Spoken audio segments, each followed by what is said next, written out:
আফগানিস্তানের ক্ষমতাসীন তালেবান সরকারের সর্বোচ্চ ধর্মীয় নেতা হিবাতুল্লাহ আখুন্দজাদা নিহত হয়েছেন। ইউরোপ ভিত্তিক আন্তর্জাতিক গোয়েন্দা থিঙ্ক ট্যাঙ্ক সংস্থা ওসিন্ট এর বরাতে এই চাঞ্চল্যকর তথ্যটি সামনে এসেছে। দাবি করা হচ্ছে পাকিস্তানের এক হামলায় তিনি প্রাণ হারিয়েছেন। এই খবরটি যদি সত্যি হয় তবে তা আফগানিস্তান তো বটেই, পুরো দক্ষিণ এশিয়ার রাজনীতির জন্য এক বিশাল বড় মোড় হতে যাচ্ছে। হিবাতুল্লাহ আখুন্দজাদা কেবল একজন রাজনৈতিক নেতা নয়, তিনি তালেবানের কাছে একজন অত্যন্ত সম্মানিত ধর্মীয় ব্যক্তিত্ব। 1961 সালের দিকে আফগানিস্তানের কান্দাহার প্রদেশের একটি গ্রামে তার জন্ম।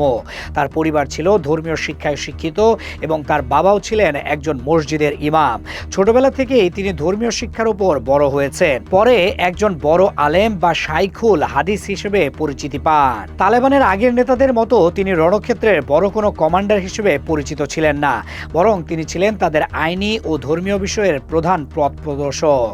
তালেবানের বিচার ব্যবস্থায় তার মতামতকে সবসময় চূড়ান্ত বলে গণ্য করা হতো।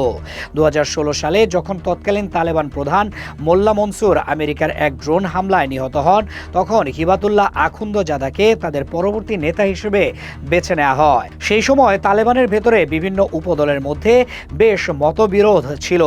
আখুন্দজাদাকে নেতা বানানোর মূল উদ্দেশ্য ছিল তার অগাধ ধর্মীয় জ্ঞান ও ব্যক্তিত্ব দিয়ে সবাইকে এক সুতোয় বেঁধে রাখা।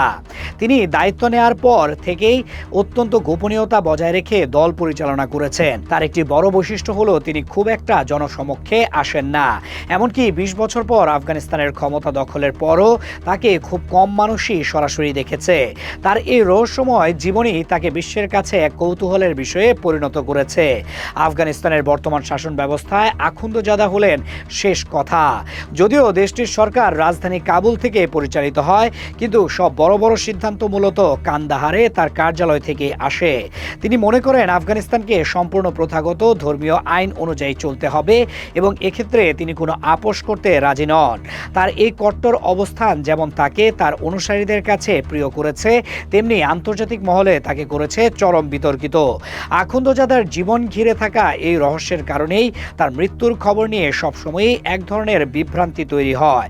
এর আগেও কয়েকবার তার মৃত্যুর গুজব ছড়িয়েছিল, কিন্তু পরে তালেবানের পক্ষ থেকে তা অস্বীকার করা হয়েছিল।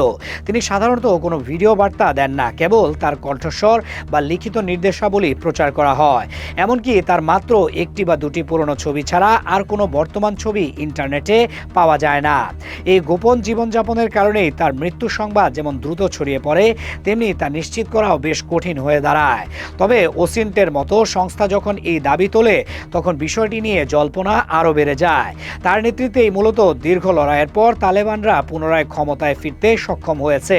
তাই তার বেঁচে থাকা বা না থাকা আফগানিস্তানের ভবিষ্যতের জন্য অত্যন্ত গুরুত্বপূর্ণ।